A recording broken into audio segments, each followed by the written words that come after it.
Okay, who's going to kick it off? Good morning, everybody. There we go.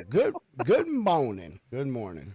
We're here. Oh, look at you with your fancy coffee cup too. Hey, yeah, that's right. Yeah. Cheers. I can give you one of those too if you want one. No, I like this. The only thing I don't like about this one is it's a little small, bro. But I still love it. No, all your campfire mugs are typically that.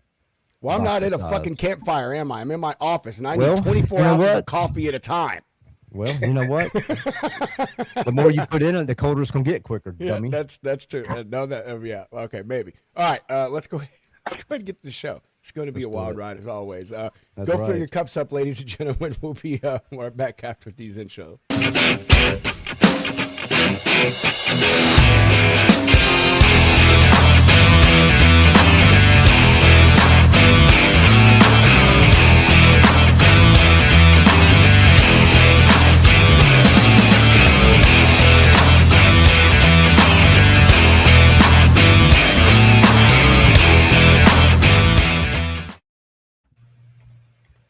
So it's good morning, everybody. Who? What? No one's going to say good morning back to you, Spencer. Good morning. Good morning, my friend. Good morning, Jimmy. Hello, Father, Brother Jeff. Good morning, all. I know. I was about to say, hey, look, we have got to take some time and show some attention to the mythical Bill Robinson. You swear that he's fake, that he's AI. You're not sure he exists because you see him all online, but you never see his face really. So you know what I mean? It's all AI Bill. Bill, man, what is pinch him? What's up, Bill? It's good to see you, brother, man. You as well. I was glad to catch part of the show yesterday. Unfortunately, I had a call, so I couldn't listen to all 50 years of Jeff's history yesterday as he was going through it. You know, I did. I'm fortunate enough to have known Jeff for 3 years, so I know the history. And of course, he will always tease that I helped build the pyramids with him. So we're good. I wish I could have stayed to hear the rest on the FFTF that I know is progressing very nicely with all the group and everything else and doing some great things. I appreciate you, Bill. Thank you. Well, Bill, since we only got you for a short time, how have you been, man? What's going on? Did you get a new office, or are you just at the house, or what? No, actually, so we were fortunate enough that we've taken on an additional 450,000 square feet of food-grade warehousing space just north of us in our old corporate office. So with restructuring and doing things, our assets have all been moved up to that yard. And, you know, they moved me from upstairs to downstairs with sales and marketing now at this point. Apparently I'm a sales guy. And at the same time, I just haven't put anything back up in the office. And even our CEO came by the other day and asked me when I'm moving in. Nice. As soon as I get time, of course, I'll worry about decorating the white walls around me. But for now, it's been busy. So I've been fortunate enough to be busy. We've had some great opportunities coming at us and some good growth as a company, which in this current market is obviously a positive for us. Heck yeah, it is, broski. That's good, Bill, now, Bill, where are you located? So I'm in Ontario, Canada, Spence. Okay, and yeah.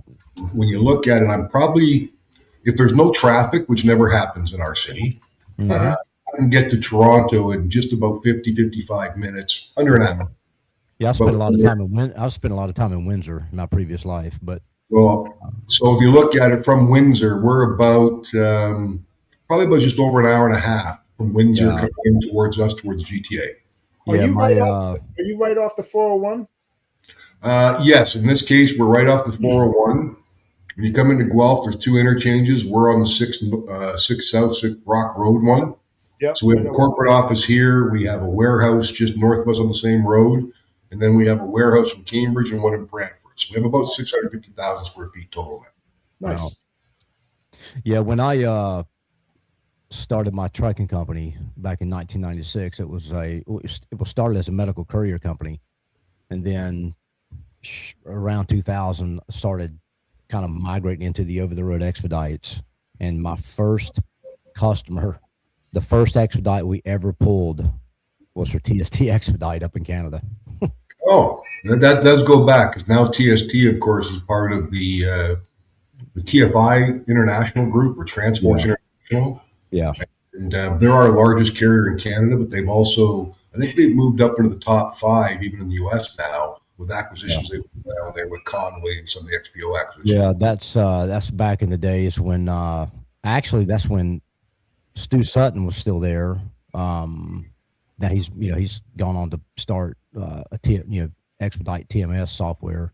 Him and Ed, and then the guy that kind of ran TST back in that day. You may never heard of the name Steve Wavon. That goes back, yes. I don't know him personally, but I have met him once with. So Gary King was one of the original owners and partners of TST. Yeah. So he sold his company to Transforce, and then he stayed on with them for several years. Right. I was lucky enough to play golf with him because one of his close friends was a member at St. George's where my dad was a member. So I got to play golf, got to know him a few times. Great man, taught me an awful lot about transportation. So I did appreciate the time and mentoring that he did give me.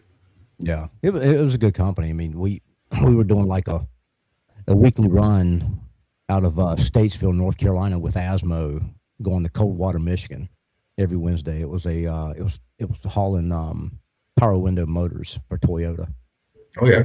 Yeah. So Toyota's in Ayr, Ontario, or in Woodstock, which is basically about, if I got my car now, I could be there in less than 20 minutes. Yeah. Right. So they have their speed and a lot of big carriers inside of there. But yes, Toyota's a substantial plant there that you would have operating out of. Yeah. Yeah. It's been a lot of changes as an Expedite. I can tell you that over the years. I've made my exit in 2021. So we got rid of the company and sold the assets off. So, well, the pharma, which you were doing, the pharma still has a lot of Expedite in it for us. But at the same time, our pharma division, which has been growing nicely over the last year and a half, and I'm one of the individuals working in that, we do a lot of pharma loads. Like on average, one customer will do probably about 20, 25 loads a week, full loads of pharma. oh yeah. They're planned in advance now to be able to use intermodal as well as truck to reduce cost and still make sure the supply chain stays active. Because obviously, when I started in transportation in 2008, I was told it's not life and death and it's not rocket science. And then when you start handling farm, you start to realize, life and death becomes more of a challenge. So the way you move things, do it, the GXP, the GDP designation, also key to handling farm the right way. Yeah, back when I had the courier company, it was like I said, it was a medical courier company. How Allstate Express started out, we did home infusion IV therapy. So, like, let's say for instance, you had cancer, AIDS, or any kind of thing, you had to have, and you were sent home from the hospital, and you were getting your injections at home, your IVs and things like that. That's kind of what we did. And then we started doing a lot of the American Red Cross, a lot of their blood moves from like blood drives. Hospitals would have us pick up box here, box there from the Red Cross. We pretty much did the majority of the Red Cross in Charlotte, Winston-Salem, a lot of in Durham, North Carolina. That was a good business. That was a lot of fun. So natural progression for you, Spence, to end up in coffee, because I read one time that I'm not a coffee drinker, but I read that if you drink one coffee a day, it can actually be healthy for you and help with carcinogens. So you went from farming to helping people with coffee. I understand that. Trying to get everybody overly caffeinated to get their heart rates up, right? Never mind a defib. We just need to get them coffee, right? I would argue Spencer's working with the pharma company now, because he's trying to raise your heart rate, which raises your blood pressure. What are you going to need now? You're going to need medicine. It's a whole conspiracy with Road Dog Coffee Company. We just uncovered it right here. Well, see, and I've come to realize over time that I really don't need to have people overly caffeinated to get their heart rate up. I just got to be friends with them, and their heart rate gets up naturally. That's by being my friend. Let me raise my hand for that one right there. Stress levels, cortisol levels rise. Every time I hang out with you, bro, I put myself I temporarily up my life insurance policy. So hanging out with you is dangerous, bro. It's dangerous for my health, man. For a lot of people. Justin, did you recycle your appliances? Yeah. Oh my God. What an ordeal that was. Yeah. Thankfully, I'm gonna shill for Lowe's here for a minute. If you buy an appliance from them and you need to return it, as long as it's within that 48-hour window, very smooth. Dude, I love Lowe's. I spend that's my place, man. I love it. I right try here in not North to go to Home Carolina. Depot. Right in North Carolina. Over the weekend, our dryer stopped like running hot. Like the tumbler worked, everything was fine, but the blower on it wasn't going, and I stupidly assumed that it was an electric dryer, and must have burned up the heating element. And it's a 12-year-old appliance, so hey, why not just order a new one? And so we did, and it arrived. And then I decided to pull the dryer away from the wall, and I saw the gas line going to the floor. I was like, "Oh, Justin, you idiot!" And I was so mad. I was like, fuck it. I'm not gonna order another one. I'm just gonna see if I can fix this one before I do that, which I should have done in the first place. And yeah, it turns out there's like a $6 fuse. You just pop it out, put a new one in, and now it works fine. So I called Lowe's because now to one little complaint about Lowe's though, your return process only works smoothly if you have a Lowe's account, and I didn't. So I was stuck in this like recursive loop of like submitting my order number, getting a text verification thing, and it just kept going back and forth. And I was like, all right, I got to break this cycle. So made an account, finally got a hold of a customer service number to call, and spoke to a really nice lady over the phone. And she's like, this happens all the time. Don't feel bad. People are idiots and they order. She didn't say that, but she implied that people stupidly order the wrong kind of dryer all the time. I like Lowe's, bro. I do. I don't know. They're a good place. I feel their service is better. The only thing I don't like about Lowe's is that they hire a lot of the younger crowd. And, I mean, dude, not every person that walks into a home improvement store knows what the fuck they're looking for. So, when I walk up to 18-year-old Caleb and I'm like, hey, bro, can you please help me find these 18 degree coiled nails for this roofing nailer? And you send me over to the lawn and garden section, we got a problem. You know what I mean? So, Your like ideal home improvement employee is like a semi-retired boomer who just like has been a tinkerer their entire life and knows exactly with the limp, bro. Yeah. And maybe missing a few fingers. Maybe a digit finger missing. Yeah, especially if they're like working in the wood section. And they have the entire store. They have the entire store layout memorized, and you just tell them some niche thing you need, and they're like, "Oh yeah, 17.6." Yeah. Yes, bro. Go in and ask for a wall stretcher. Get one of those young people. They'd be like, I don't know. Let me look that up. Oh, dude, they all do, bro. Every single one of them now, they pull out their phone and pull out the store app, and I'm like, I could have fucking done that. Well, you know what I mean? The apps, what they've got on their phone is actually a like a diagram, planogram, whatever, of the whole entire store, and it's pretty accurate. It can pinpoint exactly, and it tracks them inside, and it tells them where they are and all this stuff. A lot of stores are doing that. You go to Target or Walmart now, and you ask an associate for something, and that's what they do. They just pull out their in-store phone device and they look it up for you. But it gives me the same vibes of like going to a doctor and then seeing him leave the examination room, go into his desk, and then typing in all your symptoms into ChatGPT. Like, dude, I was doing the exact same thing before I came here. What are we doing? Right. TT sits there and repeats to Justin the exact same thing Justin told him when he called. He was like, yeah, I think I'm going to get a second opinion. Not medical medical advice, but I burnt the living shit out of my thumb last summer, and I used ChatGPT to like walk me through like the treatment cycle, and it was great. Saved me a trip to the ER. Don't know. Always have an aloe vera plant handy in your house. I just don't think that I am at the level of comfort where technology that I'm going to ask my electronic overlord questions to make sure that I continue living. You know what I mean? I burnt my finger. I have a little blister. What should I do? Chop the arm off. The original guy. Well, I think enough people are like such hypochondriacs that they just plug up the health system with like every little complaint about anything. And I think some people just need that assurance of like, okay, as long as you're explicit with all of your symptoms and it can just go down the logic tree of like what it is, as long as you know that you're not going to die there on the spot, you're okay. Okay, take some Advil, walk it off, you'll be fine. look, everybody. The military figured this shit out years ago. All right, Jimmy can help me here. You need two things to survive any injury, or three things to survive any injury: ibuprofen, drink more water, change your socks. That's it. Socks. Maybe that does it every time. Every time, bro. Every No, time. some duct tape. Duct tape. Yeah. That'll work. That'll help fill the room with duct tape, bro. First That's start, my right. legs hanging off.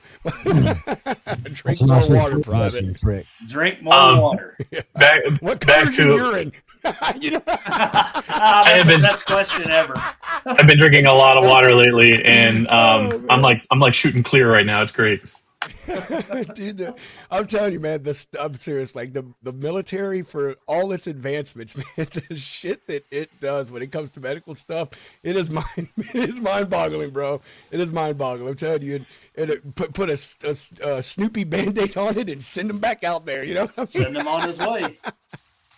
So I'm a little late coming into the show. Did you guys talk about the whole Tucker Carlson nicotine pouch thing yet? No. No, I mean, we're I kinda waiting feel on you there's to more do that. important things in the world. It's but, I mean, it's a fucking waste of time. I think it's funny. Mark, I think it's funny. It's a marketing ploy now. So we reached out to like his team, everything. Gord's been like pulling strings, but Gord like has his personal cell and has been talking to his booking agent because he's trying to get back on the show. And he gave them my contact info, Danielle's, Ryan Joyce, like the whole Freight X fraud investigation team. And Danielle finally got a hold of their social media guy in the DMs last night. And it's like talking to a child. We're like, can we get the bill of lading? Can we get the broker number? And every question has been like, oh, we'll get back to you. Oh, I got to dig for that. Oh, get us a fucking adult on the phone, please, that we can figure this shit out. Then we find out from their social media post, oh, this happened back on like the 28th or 14th or whatever last month. That shit's gone. It's long gone. You have 24 to 48 hours to try and recover that load. Otherwise, the odds of recovering just fall off a cliff. So fine, have fun with your memes. You're not getting that shit back.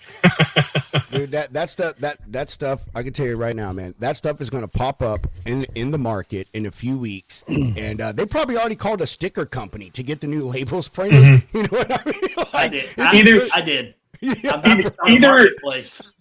Either it's going to get slapped with like some like off-brand label, or it's going to end up at like every shady gas station in the southeast and the northeast. Yeah.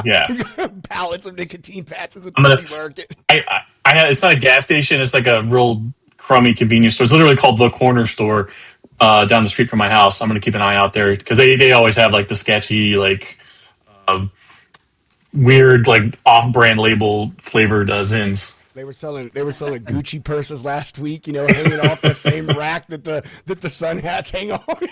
Yeah. Oh, Let's get into the real thing. What's the street value? I mean, that's what I need to know. What's the street value? They said it was the whole trailer itself, 300,000 something tins of it. So they said it's street value of like a couple mil. Wow. Nicotine patches. Wow. Yeah. I jacked the right load, baby. I jacked the right load. I'm on the come up. Damn. I wish they would be more forthcoming with mats alone.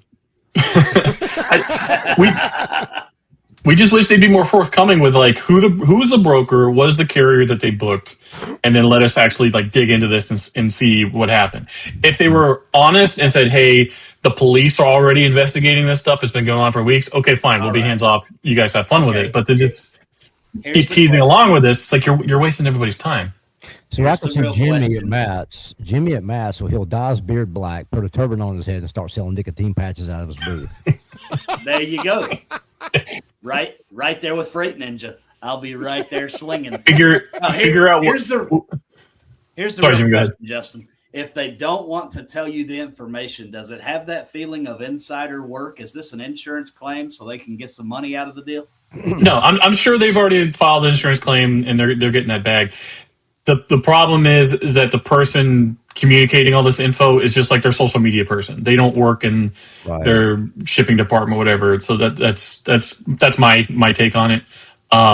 What I would do is figure out who what's the next freight conference that ePay is going to be at, because they always have like the funny nicotine pouch giveaways. I'd keep an eye on those guys. That's a good one. Just kidding, ePay. Don't sue me. But also, if you could get some, let us know. Here comes the letter from the lawyer.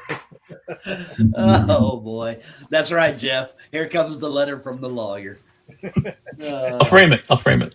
There you Cease go. and assist. Stop your slander. You know, my real thing is like And a response. this is the point that we're at in theft, right? Like I know, it's always a crime of opportunity. The whole Guy Fieri tequila thing, I get that, but like That was nicotine bullshit. pouches, come on. This was man. more than just opportunity. The guy showed up with like fake credentials and stuff. So I mean, I'm sure they had whoever pulled this off. They were keeping their eye on this for a while. I mean, It was true. I guess smoking is on the decline, so it's not like you're jacking a truck of Reds anymore. You know what I Right. mean? So you gotta do what you gotta do, man. I don't know. I guess it's could have been you Don liken Lemon. it to the you liken it to the conversation we had about the highest things stolen, and we were talking about it being damn laundry soap. Yeah. I mean, Yeah. if it's Yeah. easy to move, I mean, if I can see why it got hit. I mean, because it's easy to move. Like you said, you can go to any shady gas station, and hell, they'll take it off your hands and sell it right there. So I Well, get it. it's not a product like Apple AirTags or iPhone. Exactly. It's nicotine patches, so you know that there's not going to be a lot of spotlight shone on that. If I'm a criminal dirtbag and I manage to get my hands on like a shipping container full of like these new MacBooks that are coming out, all Apple needs to do is figure out the trailer number, the lot number, hit a button, and they just nuked every device that I've stolen. So it holds no value to me trying to sell it. No. Yep, exactly. So You I know, mean, I it makes don't know. sense. I mean, go ahead, Jeff. Well, Yeah, I don't know why. You mentioned Guy Ferrari, right? They waited a freaking year to talk about it, and then it was on CBS. They It's don't- like, why they did don't wanna be people, embarrassed. when things happen like that, why don't they get law enforcement and everybody involved? Well, Here's the the other. Free Fraud Task Force or somebody, like us, that could jump on it and help him. Why sit on it for a year? That doesn't help anybody. Well, I think the report came out a year or whatever, however many months later. But I think at the time they did get with somebody to try and investigate it.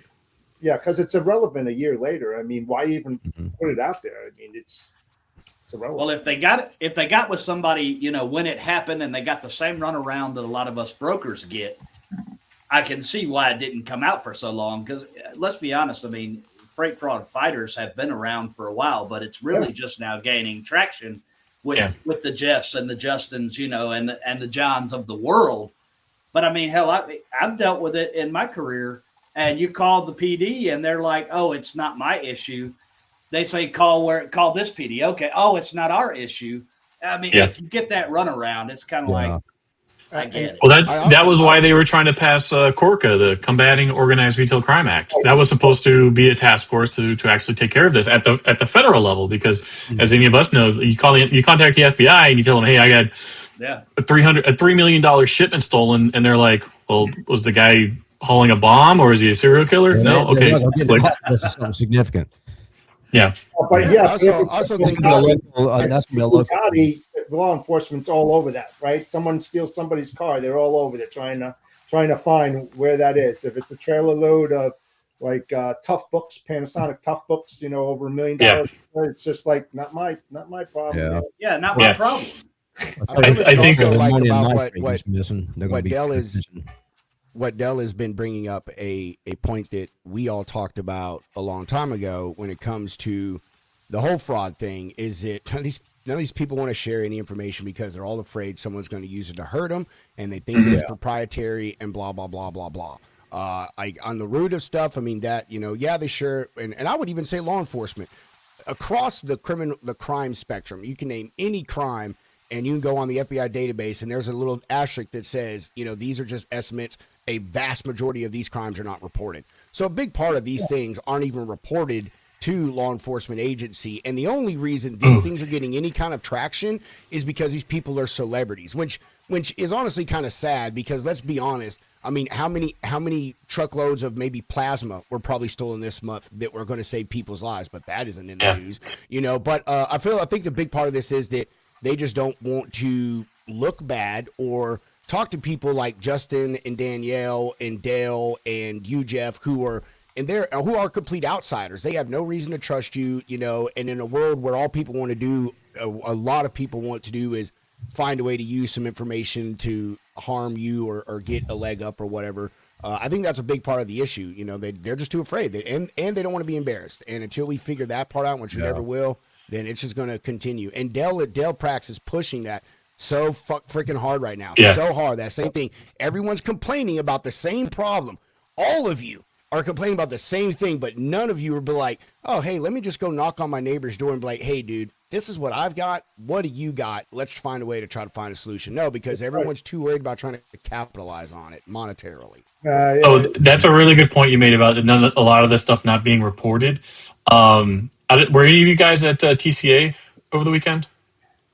No. So I'm blanking on the guy's name. Michael, how do you pronounce his name? Michael Caney? Yeah. CEO Highway? Yeah, so he up on stage made like this big bold promise that anyone that uses Highway as like a vetting platform for a carrier and then their load gets stolen, they're going to cover the cost of that load. I'm like, okay, one, that's incredible because I get complaints like that all the time from people coming to me or emails being forwarded to me saying, hey, we had 5 Walmart loads stolen. All the carriers were vetted through Highway. They passed everything, and then poof, our stuff is gone. I don't know if Highway has enough money to burn to cover those costs, or if they're taking everybody's complaints at face value of the number of reports. I think people are underreporting how much freight gets stolen, and anyone who comes out with like this bold declaration, good luck. Yeah. It's I guess my question is it underreporting or is it the fact that no one takes your report and it doesn't move anywhere? If that makes Both, sense. yeah. I think the a report little only. both. If my load got stolen today, and let's just say the value on it was $6,000, we're just going to use something small. Am I really going to call and push that through my insurance and get higher premiums, or am I just going to pay that after the PD shut me down? That's not my problem. Not my problem. I'm probably just going to pay it, move on, save the customer, save the issues. So am I really not reporting, or is there nowhere for me to report? Yeah. Do you actually save the customer? That's another question. I would hope that Verisk or one of the other organizations that track cargo theft would, if a police department's not going to take a report, then they would at least take a report so that they can at least tally it with their research. No, they don't even take the report. I really don't know if they do that. Yeah, they don't. They say it's not my issue. Call so and so, and then they say it's No. not my issue. I'm not talking about the police department. I'm talking about Verisk or CargoNet. Yeah. Or one of the other organizations that tracks cargo theft. Yeah, it's they don't make it easy. We'll just put it that way. Ain't that the improve? Yeah. There is a reporting being done, or they wouldn't be able to come out with the number from last year being 15 billion in cargo theft and fraud. The first thing that I would do is I would back into it. How did it get stolen in the first place? Where is my guard down? What did I do? What didn't I do as a shipper or a carrier? Because a carrier could park a trailer in a yard someplace. Somebody happens to know the trailer number and knows exactly what's in there. They go in there and pick it up and take it, in an unsecured yard, of course. I was You got to back into things to protect yourself. That's the way I look at it. with the cargo theft. I mean, I was watching a movie. It was years ago, and it had I can't remember if it was Colin Farrell in it or I think it was maybe him. But anyway, you know how the law enforcement could tap. You got all the stoplight cameras now, right? There's cameras everywhere throughout cities, pretty much stoplights everywhere. So they have ways of tapping those cameras and follow. Like if there's something they want to track, they can go back and look at those cameras and They have it. It's called gen logs. Yeah. They could probably really uncover a lot of the stuff if they would start using that technology a lot more. I don't think they're doing it. That's why we were trying to have Tucker's people reach out to Brian Joyce, because as long as we can get like a cab number, a trailer number, any detail on the truck, we can throw it into gen logs, filtered by the route, and they're saying, oh, the truck was tracked. The tracking showed it going from California to Kentucky and then disappeared. But the tracking data could be spoofed. As long as we have like the actual physical description of the truck, chuck it into gen logs, and we can see where it actually went. Well, Yeah.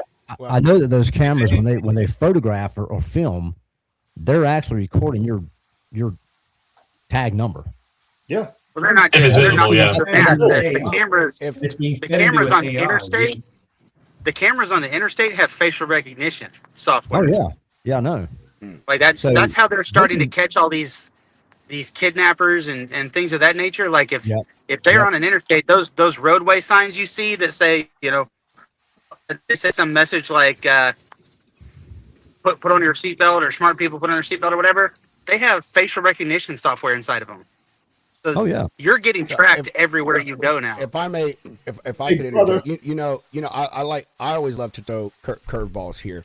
So, and Jeff touched on something, and a lot of us say this. Jeff says it a lot. We all talk about trying to I wouldn't say hold the shippers and receivers more accountable, but find a way to make them more present in these things and help us find the solutions. But one thing that is missing from that I don't feel that this is maybe how they see it is the stuff on that truck. That shit's already sold, man. They either A, have already collected that money for that, or B, it's on its way.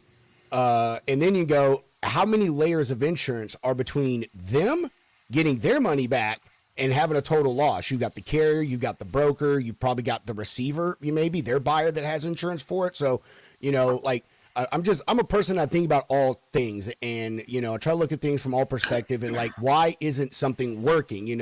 I'm not an engineer, but that's kind of what engineers do. They look at something and say, how do I need to make it work? Why isn't it working now? And then they work the problem. And I feel that's one of the things is that they see no reason, no value in them wasting time, wasting effort, and let's be honest, wasting money to help you along with this, right? And then letting someone in to look at documents and all this thing. So I feel like it kind of comes down to, we have already found the solution, and that is the private sector, I guess you could say, being the ones doing this hard work. And unfortunately, I think we have a long road ahead of us before we get everyone involved in these transactions, the manufacturers, the distribution centers, law enforcement, political people, blah, blah, blah, blah, blah. We've got a long road to go. But I think, but my point is I'm trying to applaud us, is what I'm saying in the end here, is I think we are all doing amazing things, and we're just going to have to continue trying to find a fight, because I don't feel the rest of them see the point in getting further involved with it. They just don't see the value like we do, It's not even liability. It's just pure laziness. You're getting these people from temp agencies. They're paying them $16 an hour to work trucks. They don't have the wherewithal to take a copy of the driver's license and get a truck and trailer number. I send the info to all of my shippers. I send the driver's name, truck and trailer number, the driver's cell phone number, and usually a copy of the driver's CDL. And I say, please cross-reference this with who shows up to pick up the load. And if there's any issues, please call me. You know how many times I've had a phone call? 0. Oh yeah. Once. Hey, 1. That's good. Well, I Better did. than 0. And I'll tell you what, it was in Canada, of all places. It was probably Bill. my strictest customer that does that, my two are my pharmaceutical customer and my nutrition customer. They are serious, serious about that. I've got a freaking pharmaceutical customer that won't do it, and I'm just like, guys, they're Ridiculous. shipping high value insane. cargo. Yeah, you got to do that. They got to take extra steps. I'm like, you're shipping high value, easily fenceable cargo. Like the second this load is stolen, it is sold. Yeah. And all you have to do is do some basic due diligence, and then we can most likely prevent anything from getting taken. Yeah. What I would, if I was one of these shippers, I would be using something like Gate. Do you guys know about GateGo? No, think of GateGo as it's like gen logs, but for yards. So it's just a camera sits by the entry and exit, and it records every truck and trailer coming in and out of your gate. So you as a customer, if you want to know where the hell your truck is, it was flagged coming into this gate at timestamp XYZ. And the cameras are high definition enough that it records, the seal number and everything on the trailer as long as it's visible. So I think tech tools like that are like the way forward, because as we're saying, like the government's just not fast enough to keep up with all this stuff. Well, Pedro is I have to on that. disagree with Adam on one thing, because I mean I think differently, because I'm a shipper at heart, even though I'm a broker. And the way I look at it is when a company hires a logistics manager, they're responsible for protecting their brand image and reputation as well as your own. All right. You are supposed to put in the work instructions, the process improvement plans, everything under the sun to save money and to protect their goods at all costs, even if it is vendor routed. It doesn't matter. It banged your dock, you loaded it. You have the responsibility and accountability to make sure that that's the right carrier who banged that, and that, the MC number, DOT number. I mean, you could just go into a plethora of things. And any logistics manager out there that doesn't perform that isn't responsible. I mean, your brand image and reputation is in every single truck. Right. Every starts the process. You wouldn't be talking about this if a shipper never shipped a product. All right. That's a fact. It all starts with the shipper. The shipper is our eyes. We're not perfect. Carriers are not perfect. Brokers aren't perfect. And shippers. We have to have that trifecta.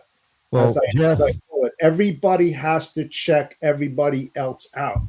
And these guys are so sophisticated now that you could have like the greatest people working on the dock or recording every single detail of the truck and the driver coming in. But if it's a load that's been intercepted and the driver shows up with fake credentials, you don't really know all that stuff. So having these like recording tools handy so that when the shipment is realized, oh, it's been stolen, you have a record of, okay, this is the face of the driver who picked it up. These are the details of his truck and trailer. Now we can actually go after this shipment. Yeah. Well, and like Pedro said earlier about this stuff, like one of the things with that Travelers Insurance event I was at, a lot of it's gone within 2 days. This overseas being sold in the markets overseas or somewhere. But and also with the private sector, it's just like what's going on right now in the Middle East, with the private sector is providing all the lift to get all the Americans out of the Middle East area, right? So private contractors and things like that. But I mean, I think that the private sector, if certain organizations could really play a huge role in combating some of this theft and recovering shipments and bringing people to justice over this stuff. But I mean, and just like our good friend right here, Dave Riley, asked the question, how many of these high value shipments are inside jobs? Well, I guarantee you, I'd love to know what that percentage is. At a cargo seminar, because I was going to answer that for Dave as well. At a cargo seminar I attended, they actually had the FBI come in, and they believe that as much as 80 to 90% of the cargo theft on the high value is an inside job. Yeah, or somebody who previously worked there that's feeding information to somebody else. So people will go get jobs at these facilities just to get information. Then they'll get fired, quit, whatever, and then the way they go, On that, I think Adam honestly hit that shit on the head. And here's another guy who knows this specific thing in and out, is Mr. John here. But a majority of these places, they hire temp worker people, man. They do. I'm not throwing any shade or hating on you, man. Like, you do what you do and stuff. I've done it, but it's just you hire these people that are through a temp agency that they haven't been vetted. You bring them into a facility that who knows what you do. Maybe you just make diapers. Who really gives a crap about what's going on there? But the person wearing the diaper gets. I see what you did there. Point is that these people have access, even whether you think it or not, to a lot of information about your building. You know what I mean? And your operations, even if they're just standing on a line looking and making sure all the diapers are white, you know what I mean? They're still getting to see a lot. And then, like you said, Spencer, they leave, and maybe something happened that was wrong, or maybe they're just a bad person, period. Right. And I mean, the point is you let folks in and out of your building all the time with these temp workers on this dock. They see processes, they do things, they know when trucks come, so forth, so on. And it's a risk, and I'm not saying everyone that in that situation is like that, but companies don't think about this. And that's I feel a really sad part, and I say sad, about our time and age, especially with the way the economy and stuff is in our country and around the world, is everything is so damn price driven and margin driven right now that's their thought is, well, if I can just save money and pay, Joseph $16 an hour for the next 6 weeks, and then I'll get, Justin in here and I'll pay him $15.50 for the few weeks after that, versus, man, let me just hire Bill and pay him $25 an hour and keep him on a permanent, give him good benefits, and he'll do all the, you know what I mean? So there's a lot of risk that a lot of exposure people don't think about, I guess is my point.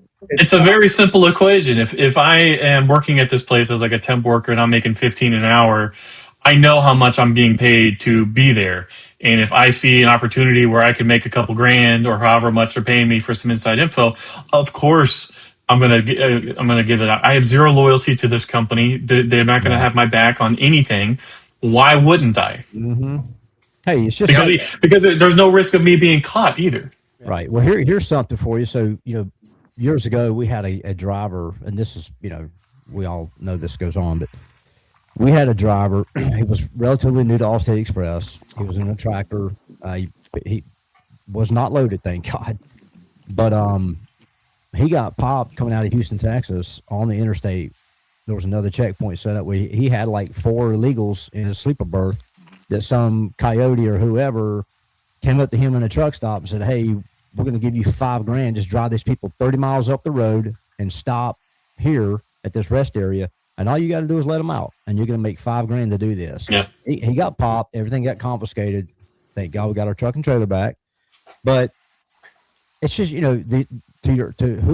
don't know which one of you guys made the comment that these people who are paid a low wage,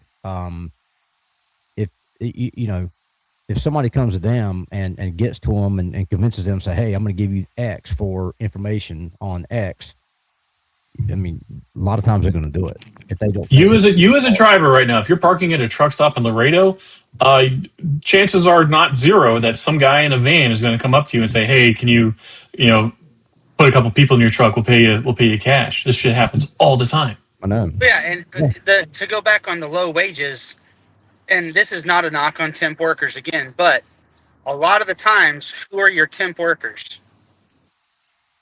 Exactly. Well, what's his name? Former felons that can't get work anywhere. Yes. When I ran warehouses, most of my temps were exactly that. They were guys usually who were still on probation, but they were some of the best freaking workers who ever worked for me. I actually cared about them. I took care of them. I gave them the time off they needed to see their POs. But so many though, John. So many guys are not like that. I really don't think. Honestly, I don't think it has anything to do with what your fucking background is. I think Justin hit it on the head. You're a human being, bro. Humans are creatures of I'm just stating a fact that opportunity. A lot of these guys have a previous record. Yeah. And I had this conversation with somebody the other day that was talking about people being in working for a bank, being in a vault, counting money. At a certain point, if you're counting $800 million every day, you're going to decide that, I could probably get away with siphoning off $100,000 and nobody's going to know. No, you got to do it you got to do it in weird increment amounts, man. I've already thought about this. You got to take like $500.02 one day, and then like $415.08 the next. Got to be fucking weird, man. It's got to look like an account. None of us in any way. Next thing you know, we'll be watching Fox News trying to steal from your employer or anybody else. None of like you guys remember G-Face, right? Allegedly. You guys remember G-Face, right? From like a year ago or 2 years ago. That was how his whole operation worked. He was hey, what's up, Tab? So he was in jail for like a road rage incident and made a bunch of connections on the inside. When he got out, because of his Armenian background, his whole family is in freight. And he would just go to random warehouses around Southern California, meet guys on the dock that he like served time with. And he'd be like, "Yo, you remember me? I'm G-Face, blah, blah, blah." And he would make him a deal. "You have trucks coming out all the time. I'll Zelle you $200 as long as you start booking those loads through me." So a lot of the ways that these like theft rings work is like these guys all know each other when they were serving time, and then now that they're out in the real world with jobs, they're still given like all kinds of crazy opportunities to make money. So you have to like make sure the incentives are not lined up in their favor. Like here's what's going to happen to you if you get caught. You're going to go right back to jail. You're going to serve out the rest of your sentence, probably even double. And we're going to pay you enough to make sure that thought never even crosses your mind. Justin, you just pulled up the biggest challenge. I know I have to balance, but I'll say this. Biggest challenge we have currently right now is whether anywhere in North America, they caught a guy, according to the article, 5 times in one day stealing the UPR going after Amazon containers. Mm-hmm. The problem being is there's no teeth, and nobody's going to actually, when you say, okay, we caught them, they're not going to jail. They're being put right back out on the street. When the FBI came to the cargo seminar, they brought a guy they caught 13 times and turned him into the real catch me if you can. He showed a demonstration where they went into a truck stop. They took the pins out of the doors, dropped it between the two trailers. 4 guys come out and unload the entire trailer of electronics. The reality is these people knew what trailer number it was, what was in it, to be able to go and take that one when the driver came to stop before delivering at an electronic company. Well, it's okay, so you talk about inside jobs. This has been a few years ago now, but I want to say it was like 2023, 2024, and the new Jordans came out. And this made national freight news. It was at the rail yard in Memphis at the BNSF yard. There's 10,000 containers there, but they literally parked it in the middle of the yard. Yeah, but they literally knew the containers that had the new Jordans in them, and those were the only containers that got robbed. And they lost $800,000. Yep. In Air Jordans. And those things were on Facebook Marketplace the next day. Poshmark, Facebook Marketplace, everywhere, eBay. Let me ask you this, and this may be a question for Justin or John. What is who's got the most cargo theft, the U.S. or Canada? Ooh, probably just the U.S., just from sheer volume. Correct. The U.S. is, you got to remember it. At the end of the day, we represent 10% of a population. California has more people than we do in Canada. Yeah. At the same time, when you look at it, generally speaking, our landscape is dominated by American retailers and restaurants. They represent about 10% of their overall revenue. When I meet with them, 90% is still being done in the U.S. So when a Canadian truck comes across the border to deliver and that load gets hijacked, I wonder if that goes on the record as a Canadian theft or U.S. theft. Good question. Again, if it originates in Canada, but the load is stolen when it's in the U.S., it will still go against the U.S. as a cargo theft. It does. In Canada. By the same token, when we have people and drugs being caught at the border coming from the U.S. to Canada, that can technically go against the Canadian carrier, obviously, because they're the ones getting it in. So I think that's fair that way. I think what we're missing as well with this, when you look at cargo theft, the 2 biggest challenges that I've been dealing with for 3 years and why I spend a lot of time with insurance companies is most shippers and most people look at this, including law enforcement. This is not a crime against humanity. It's a crime against insurance, a crime against the inanimate object. So therefore, as a result, it doesn't have the same height as the other things do. Then in addition to that, even if you catch them red-handed, their jail time is not provided and there's no teeth to it. So what stops them or desensitize them from doing it again? So really, we can go back and say, okay, it starts here with the FMCSA putting bad actors on, then it starts with people stealing, but there has to be punishments that are appropriate to make it so they don't do it again. That's exactly it. Because so just me personally, I've worked in enough sensitive areas and I've hauled enough sensitive cargo that were I a criminal piece of shit, I could probably make a killing with all kinds of freight theft and fencing it and et cetera. But I know what's going to happen to me if I get caught, so I'm not going to do it. Be a great tag team. I can't even begin to describe to you the shit that I could pull for. I have to go. I have to go. So it's a pleasure spending time with all of you. Pedro, you're here to we know the crime in our industry, not give suggestions how people can add to it. Have a great day, all. Appreciate you having me. We'll see you later. Most of us here are avid fraud fighters, and we know internal processes for people that we support. I do a lot of consulting, and it would take nothing for me to be able to break bad and make a freaking killing doing this, knowing that the most jail time I will ever do, ever, is when I'm first arrested and then finally released and it's time served. You know, so I mean, of course, there's absolutely every incentive in the world. You know what my big incentive is to not do something stupid like that? Is my reputation. I value my reputation. I value what I bring to the industry. I value that badge over my shoulder here, Double Broker Bounty Hunter, and that brand.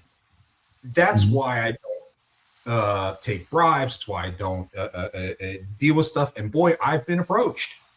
I think all of us probably have at one point in our lives. So what you're saying is you're just a good fucking dude and a great upstanding citizen, right? I try to say I'm an upstanding citizen. I don't know if I'll say I'm a great dude, but I'm definitely an upstanding citizen. I just like to point out, if you look right now, the two of them are next to each other on the screen. The Balding Bandits has a really nice ring to it.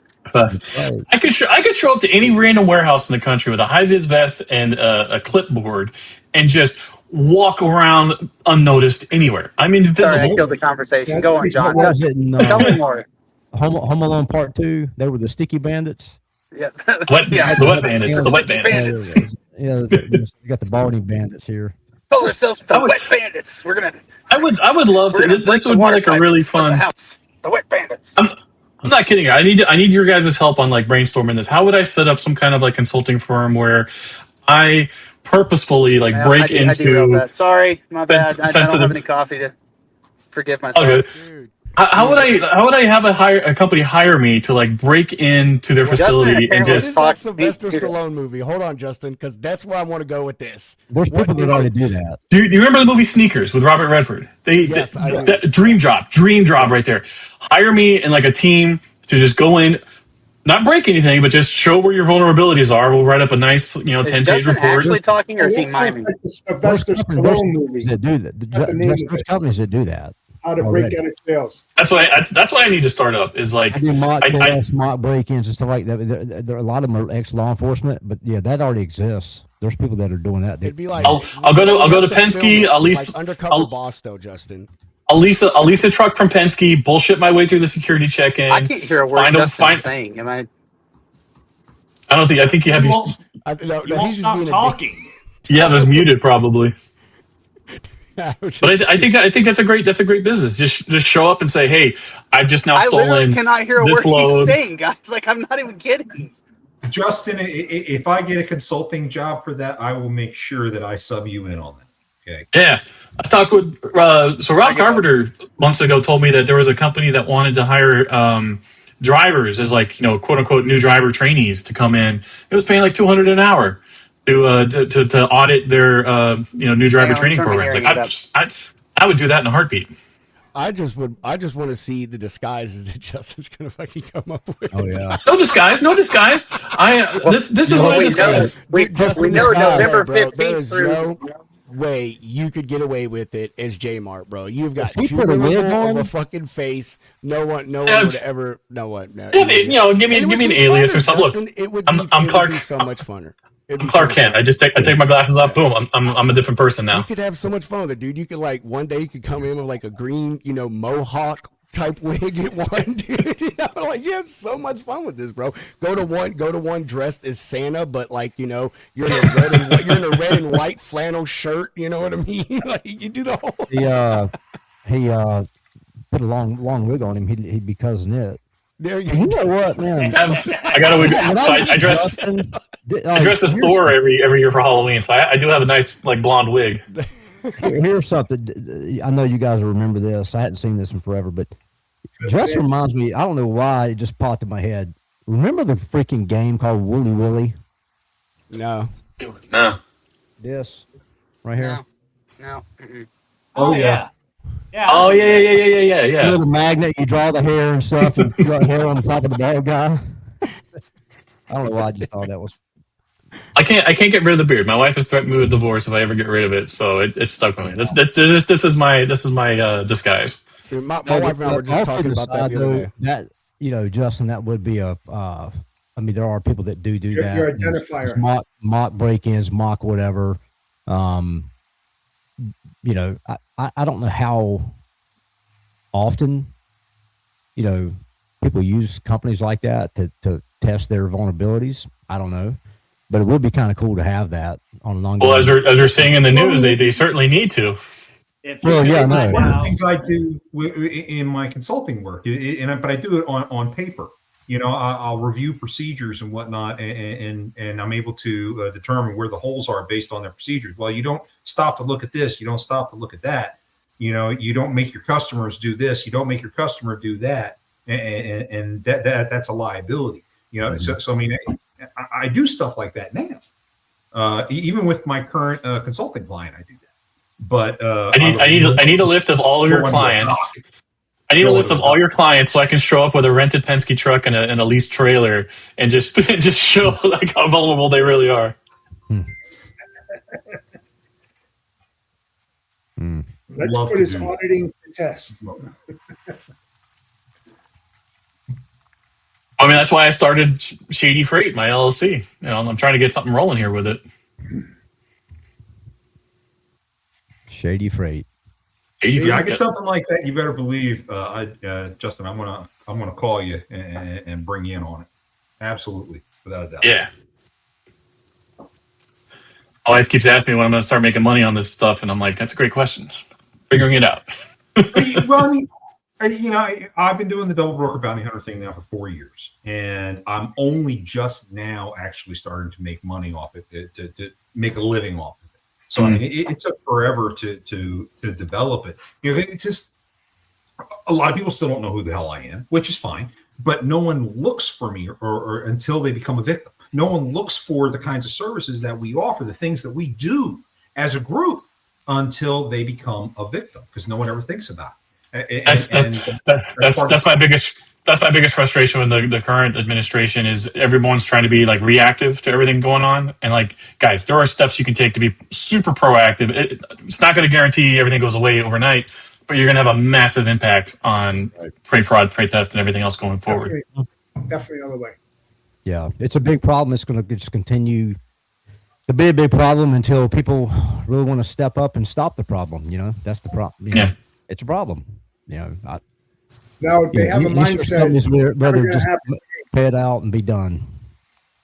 Well, there's so many layers of like not accountability, but like just so many buffers. Like you know, you shipper, the carrier, the broker, the dispatcher, and then like everyone's got insurance in between. Right. And at no point in any of those links is anyone like, I am the one party directly responsible for all of this. Everything falls on me. It all just kind of gets spread around. Mm-hmm.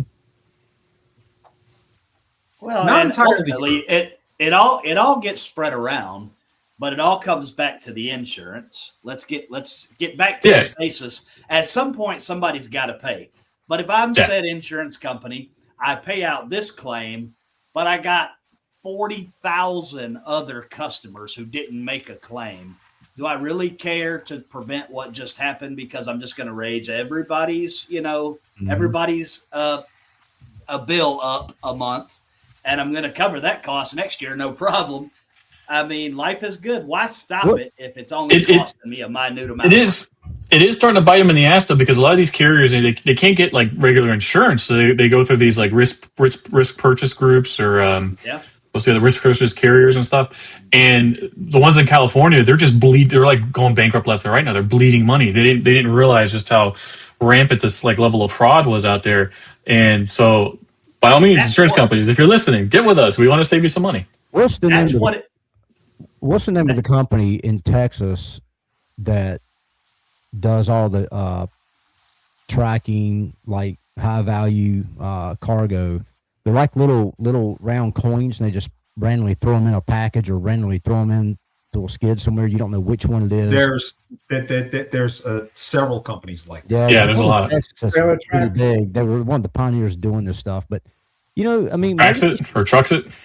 I can't remember the name of them, but maybe, you know, maybe the insurance companies need to require something. I mean, I don't know how expensive it will be, but any cargo that's over 50 grand or over 100 grand requires some kind of outside of just truck tracking. You know, you got to have some kind of other device thrown into the cargo that cannot be found, or you don't know where it's at.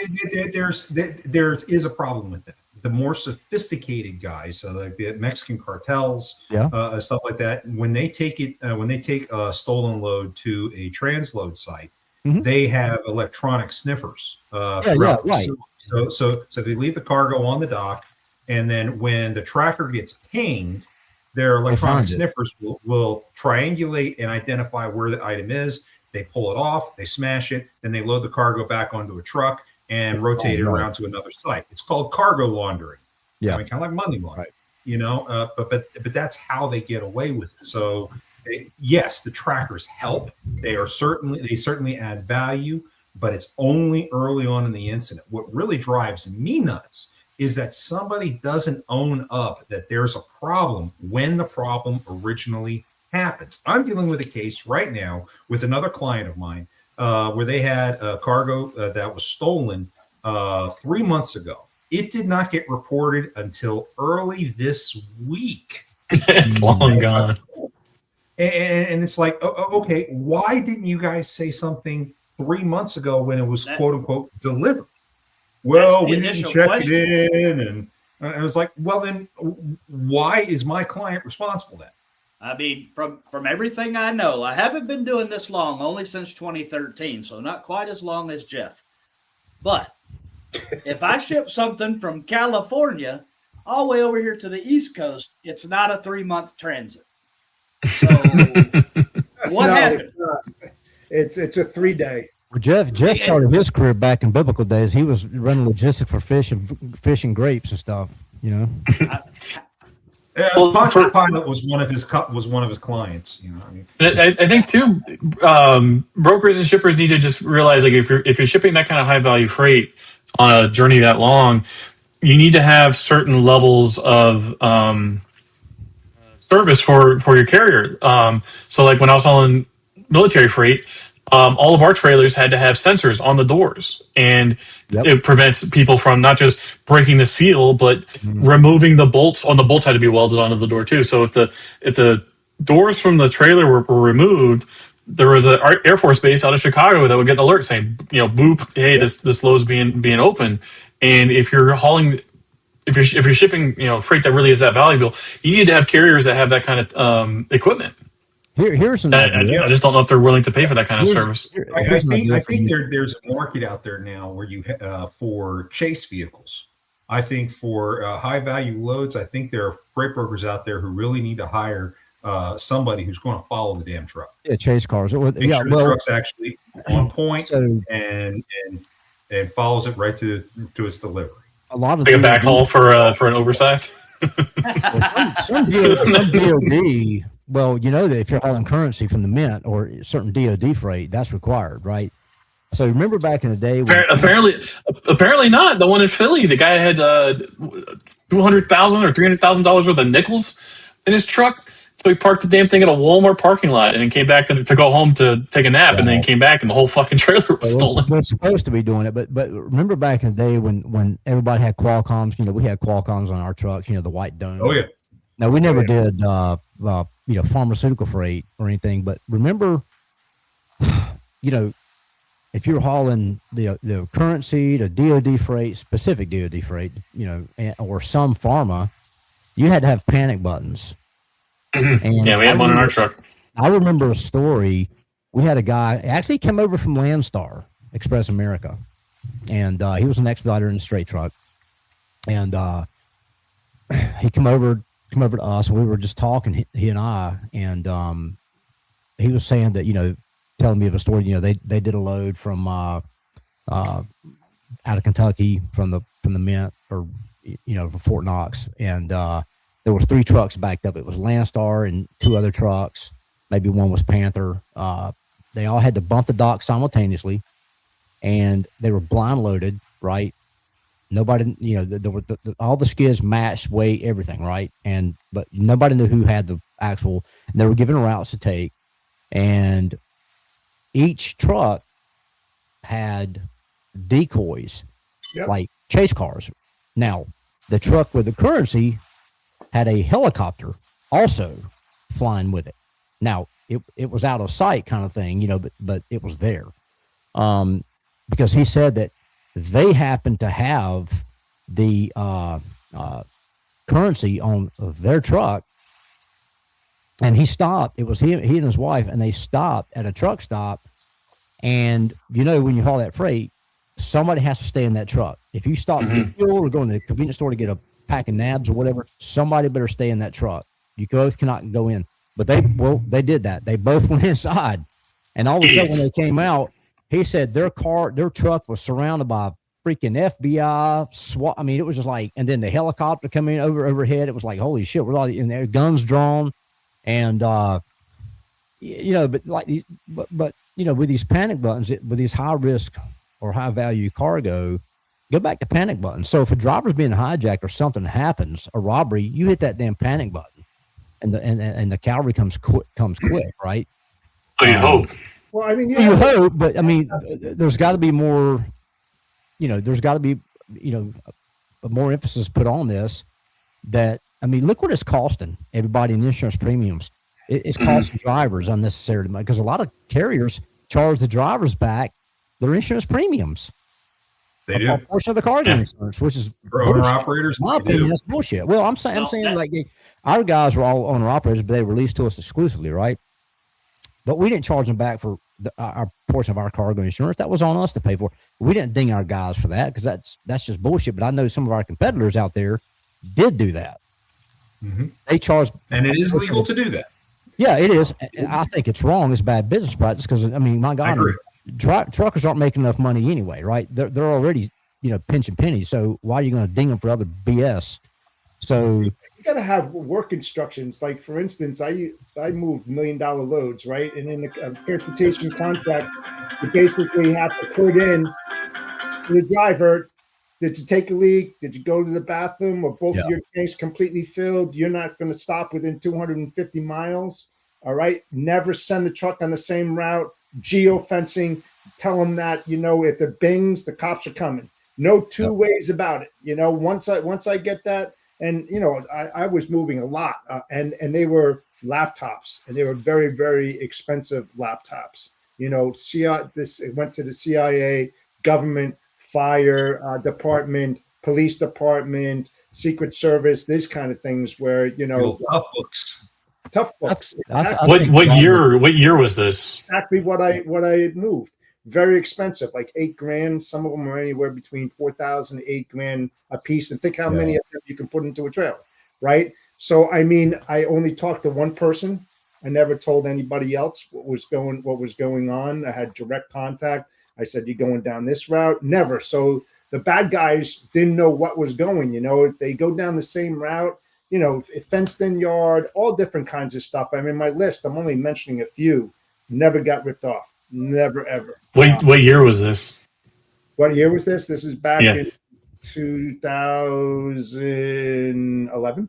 yeah, Okay, yeah, it's completely different these days. Nowadays, they contract with a broker. That broker finds the lowest ball carrier, and good luck. I wouldn't do that. I That's don't think there's enough people to give like a shit. or not. But the wrong people don't give a shit, meaning that the wrong people are is the government. They need to start giving a shit. The insurance companies need to start giving a shit. The only people that give a shit are the people like us, right? Justin, John, the people who are like in the weeds and stuff with it. And but there needs to be other people that give a shit. And It's just it's an insane lack of imagination because Right. I think fortunately for now, knock on It could be wood, cut I down think drastically if enough people if the right people got involved. Cargo theft could get cut down pretty drastic. yeah.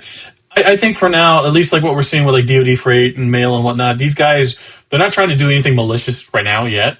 I think they just want to haul the freight because it's easy freight, pays well, and everything's great. But it's a step in the wrong direction of if I was a malicious bad actor and I wanted to get my hands on this freight to send it wherever I wanted, that's me getting my foot in the door.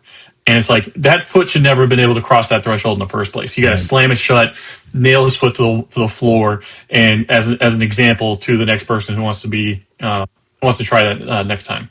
Right. Yeah. And we're seeing that right now. So was it not last week, but the week before there was this freight logistics conference for Department of War in Tampa, and some guys there did like this big presentation. They used a bunch of stuff that Danielle, others, myself had dug up, and the reaction from the crowd, this is full of like military leadership, was like, "Oh wow, that's interesting. Okay, sucks it's happening. Are you guys going to do anything about it? No. It's just it's still insane to me. Like, people always ask me, like, why aren't you trying to work with leadership? Why aren't you trying to do this? Like, the leadership knows. They've known about this shit for years. Everyone's been howling at the moon saying, "Hey, please fix this. This is a problem." And because somebody hasn't driven a semi truck full of explosives into a Right. school yet, nobody wants to do anything about it. Right. And it's until that happens, everyone's like, "Well, I guess everything's fine now."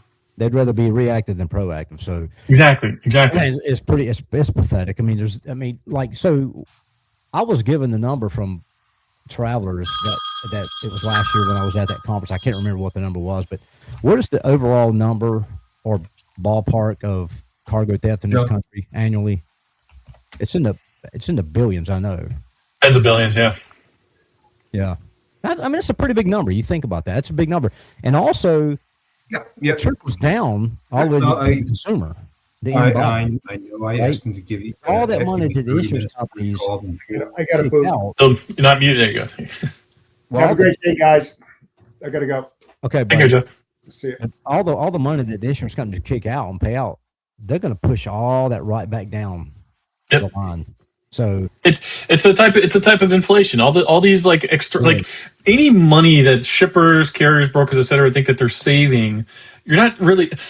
The savings aren't there. The cost is still there. It's just spread out. It becomes an externality. Like, if I'm a carrier and I hire a cheap, unqualified driver, yeah, I'm paying that driver less per mile, but risks for accidents go up, my insurance premiums go up, like, all the other costs rise as a result. And I don't know what businesses are just like they have their incentives completely backwards. They don't realize, okay, yeah, I'm paying more for this driver, but this is a good qualified driver, and I have Right. less things to worry about going forward with this person behind the wheel. so those insurance companies, they don't have the incentive to do more about cargo theft, because as long as they can keep paying out paying out the claims or denying the claims or whatever they do, they can keep the premiums high and keep raking in the money.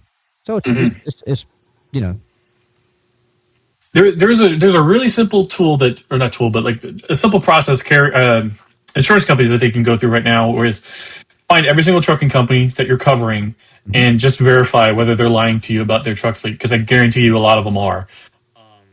That's a huge thing we see right now, where you look at a company's reported number of trucks the safer. and The safer.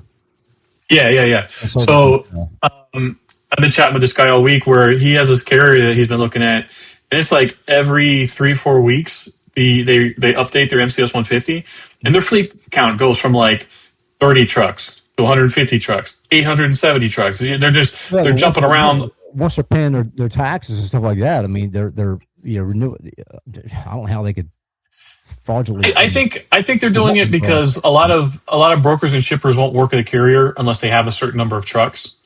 So if they're trying to like get a customer, and that customer taxes and stuff, your actual fleet. Yeah. So they'll lie about how many trucks they have to get that customer, Right.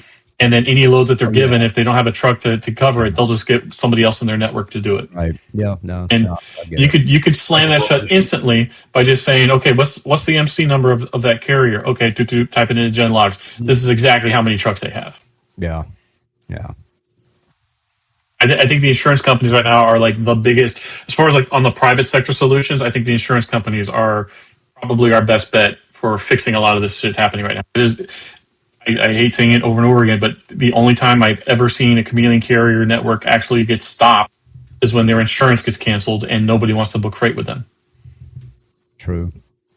Well, there's a lot of issues in the industry that's it's got to get have some work through, and a lot of changes that need to be made. There's no doubt about it, and it's just we just got to stay vigilant and keep preaching the gospel, and guys like you and John and others out there that are doing their part to bring awareness to it. Just keep stay in the fight. It's all we can do. But anyway, I guess we need to wind this thing down, because Pedro looks like he's got stuff to do, I think. I mean, I've been doing stuff, bro. I mean, I use this. I use this time to send prospecting emails. I mean, every week. I mean, I do it other times, but it's just perfect because I could just sit here and let you guys go on. And right now, I've been writing out some new emails, man. I did a webinar with Seamless. Shameless plug for those guys. Hey, if you don't use Seamless in your brokerage or even carriers, you don't use fucking Seamless, man, you are out. But really good webinar yesterday on email subject lines and body, bodies and all that stuff like that. So yeah, just doing that and sending out some test ones or whatever. So when you send out prospect emails, are you trying to play it straight, or are you trying to get like a punchline in there to get them to click on it? It honestly, it depends on how I feel that day, bro.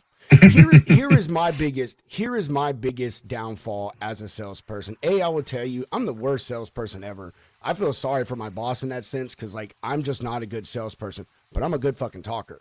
But my biggest downfall is I'm direct. I don't do the fluff thing, bro. I don't do clicky things. I'm a direct person. Like I try to find a good subject line that says what I want, and I want you to click it. My emails are 2 or 3 sentences long. I straight tell you, hey, look, I'm busy. You're busy. I ain't trying to fucking waste your time. Here's what I got. Here's what I bring. You got time tomorrow at 4:15. That is one secret that I have always used. I learned from my boss. Don't ever say, when do you have time? Give them an exact day and time and say, do you have time tomorrow at 4:17 p.m.? You know what I mean? It sounds stupid, but they'll miss everything else in that email except that last line. The dumbest thing, but it works. But yeah, I don't know. Depends on my day, dude. Some days I'm funny. Some days, like, I'm really direct, and it also depends on the company, dude. If I'm emailing Shoe Carnival, I am not trying to tell Shoe Carnival, hey, I saved my person $5 per load. They don't give a fuck about that. My email line is, how do I get on with your next RFQ? Because that's what they do. They do bids. They don't give two shits about this other stuff. They care about your rate and the other things you're going to meet when they send everything out in May, November, whatever it is. So it's a dependent thing, man. I try not to use a one size fits all thing. I've learned that over my years, and it depends on my mood, dude. You know what I mean? I like Josh's email subject line. What's that? Oh yeah, Morning, Josh. Truck Josh. So it's funny that, dude. So funny you say that, man. The guy yesterday in this webinar was talking about that. He does that. He will use email subject lines to people like, oh, the truck broke down. And he was like, and when you open it, it's you talking about, hey, like, had this truck break down yesterday on a load, and here's what I did to fix the problem. He was like, he's like, it is baity. He's like, because they're going to click on it. He said, but when you open it up, he's like, you're not, there really is a point to it. And I was like, dude, that's fucking genius, bro. That is genius. So, I think too, the trying to write something in a way that, you actually wrote it yourself. You didn't just have some chatbot like crank it out for you. Yeah. I think having little human touches like that are super important going forward, because we're in an arms race against just an onslaught of unlimited content being churned out right now, and you as like a real person need to be able to stick out amongst the crowd. I will say this. So I do use AI for ideas. I never copy and paste into an email. Like I would like, hey, write me a funny prospecting email using my brand Pedro Potato, and it'll write me something, and it's always something I would never ever say, but it's like, oh, that is pretty fucking funny, and you just move a few words and stuff around. And I will use this in my defense. I've got a brain injury, bro, so like it is really hard for me to just honestly sometimes think. Period. Oh, marriage. I mean, Spencer, you spent time, dude. You know how factual that is. So anyway, AI is a really good tool for me because it helps my creative juices get flowing. Believe it or not, I use it as honestly. Maybe I'm fucking weird. I talk to it like a friend. Like when I'll do stuff, it'll be like, I'm like, no. Take this out, put this back, and do this, and send it to me the right way. And like I have whole fucking conversations with this thing, man. Yeah, and I'm not anti-AI. I use AI all the time, but you can't use it to create content for you. It's good for spitballing ideas and brainstorming, etc. But content, none of that ever is 1,000%. That's all original, but emails. And I've taken my entire it's like 26 gigabytes of every tweet that I've ever made since like my first day of having that account. You can go to your account settings, download all of your Twitter data, and I've just dumped that into every LLM that I can get my hands on, and I tell it, okay, learn exactly how I write and then start cranking out posts for me, and every single one of them is dog shit. They sound nothing like me. It just sounds exactly like a I will tell chatbot. And you see that with a lot. And I'm not naming names. This is a lot of people doing this. Where you've been following somebody for years, you know how they talk, you've met them in person, and then as soon as they get their hands on an LLM and they realize, oh, I can just write a prompt and it spits out 6 paragraphs for me every day. They just don't sound like a real person anymore. It's like an invasion of the body snatchers at the moment. Yeah. I'll tell you that I use one AI and one AI only, well, primarily. And my son gives me shit. He's like, Dad, you're such an old person, Gemini. And you want to know why I use Gemini? Well, Gemini's Gemini's best out there connected to right Google. now. They're the most advanced. Hold on. Well, maybe Apple for you. I don't know how Apple works, but I'm about to give you my reason. No, Gemini, And- Google's more advanced than anybody. No, well, hold on. I'm about to I don't care how. It's not that. I'm going to tell you exactly why here in a second. If you'll shut up, Spencer. I'm so sorry. See, no. we had this planned where we had this little skit. We kind of I love Spencer, man. No, I'm a Samsung guy, man. Android is all I want to say. So my whole life is connected via my Google. Like Right. I don't log into anything with passwords. Everything is through my Google profile, right? So Yep. Gemini is Google. It has everything about me. Everything. It knows everything. All my emails. It sees how I type things out. Exactly convenient. what Justin was just saying is why I use it, is because you have to teach AI. And I watched a video on this, and it was saying, like, if you're going to use an AI, try to use the same one for everything, so it gets to know you, how you talk, Right. how you type. It learns your profiles, and so it generates more authentic things for you. So yeah, that's why I use Gemini, because it does. I mean, it literally is connected to all my stuff, and when it writes things out like Pedro Potato, dude, it sees all the things that I write out about myself. Or when I say, I did one the other day, I said, hey, use my position as the co-host of the Logistics Lounge as a value driver for a prospect that needs logistic services. And it spit me out 5 different things about recent episodes that we did. And it said, you talked about this, this, and this. This would be a great thing to bring up next time you talk to a customer. And I was like, fuck.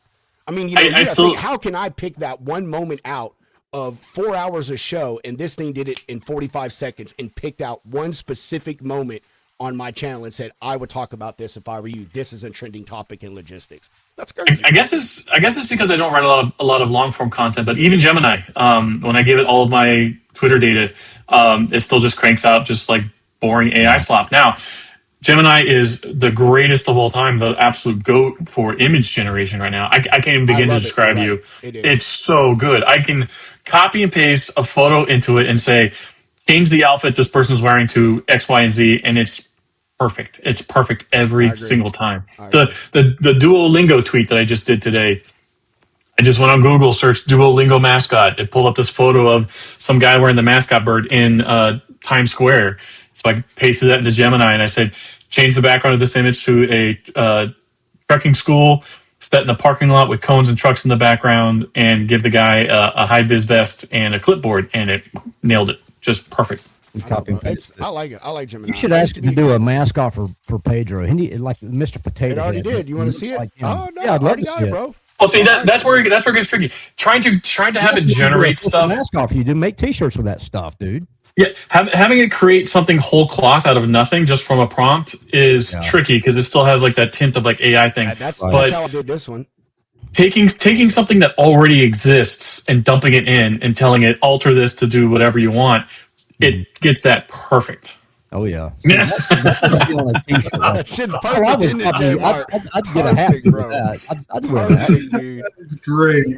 Tell me that is That right, looks- dude. If you think of a Pedro Potato, to me, this is what you fucking think of in your head, bro. I know that guy. His name is Bobby, and he used to drive at Beam Brothers Trucking with me. Dude, like, and I like this is Gemini, but look how good it is. Look at, I mean, even the reflection in the shades is crisp, bro. And Yeah. the graphics, The text on the truck, Road King, you can actually read that. dude, I changed it. It when it first did it, it said something else, and I was like, I don't know what I told it, but it came up. I said, give me different options for the name on the side of the truck, and it did Road King. I was like, oh yeah, cool, I like that one. So Now, I you wouldn't see, change okay. Potato Express though. That'd look good. on You a see truck. you see how it still had like everything's a little too smooth and kind of rubbery and plastic and stuff. That's because it generated it from a prompt. If you were to take like a stock photo of a semi yeah.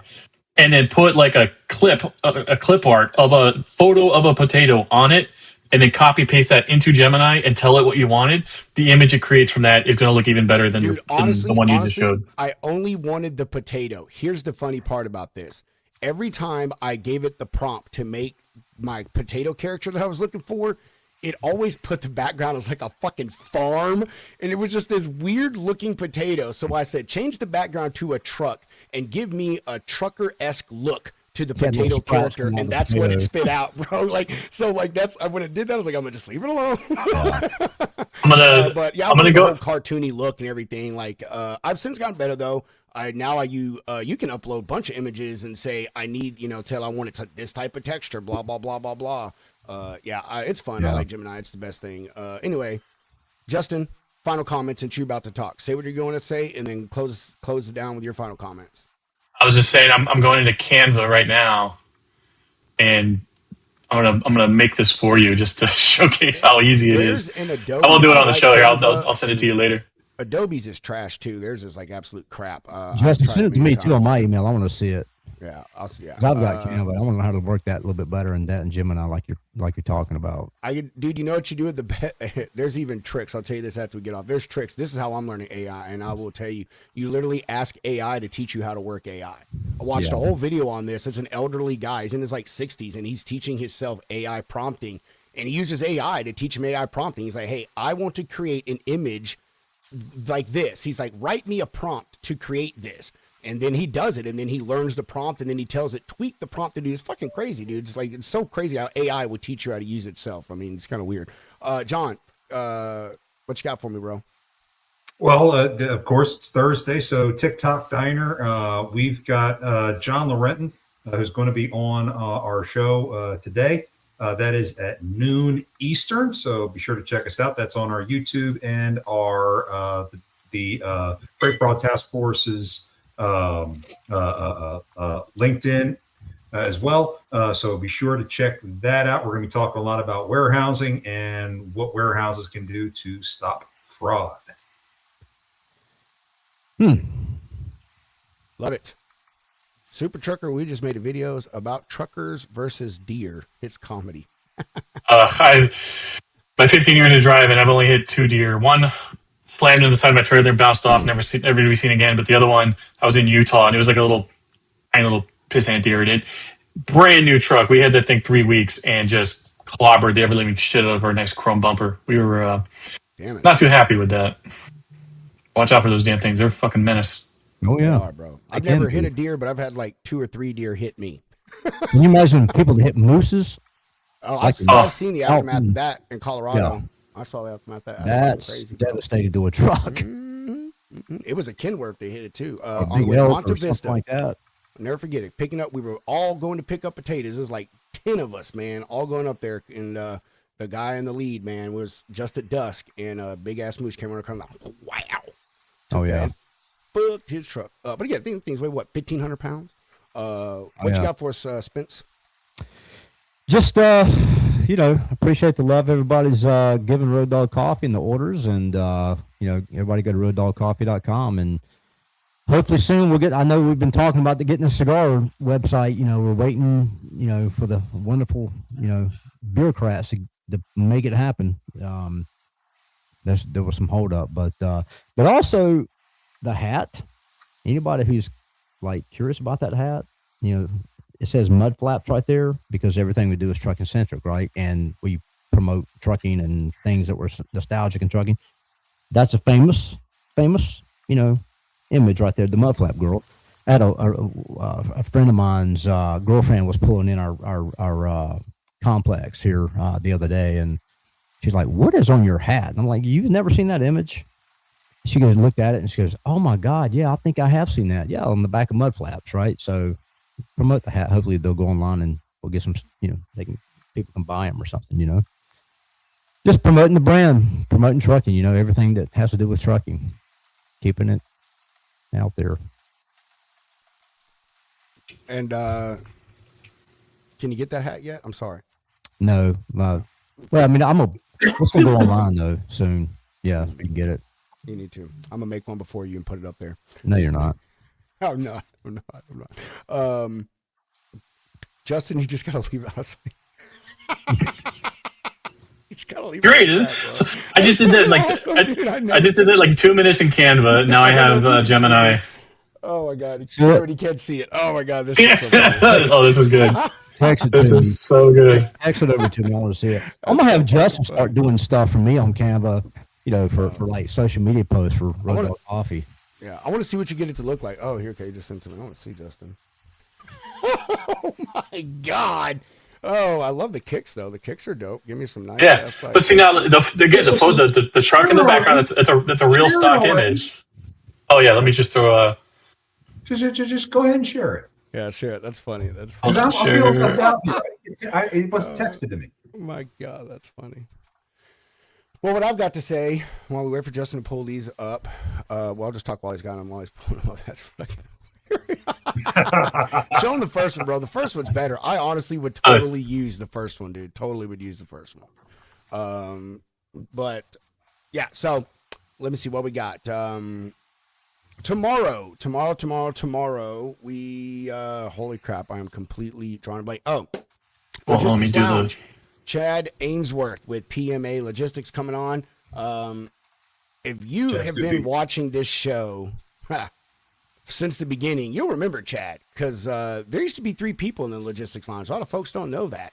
There used to be 3 hosts, and tomorrow our old third host is going to come on and hang out with us. We're going to catch up, just have a few drinks and have a good time. So make sure you watch that tomorrow. I love that one. That's the one right there, dude. That's the one.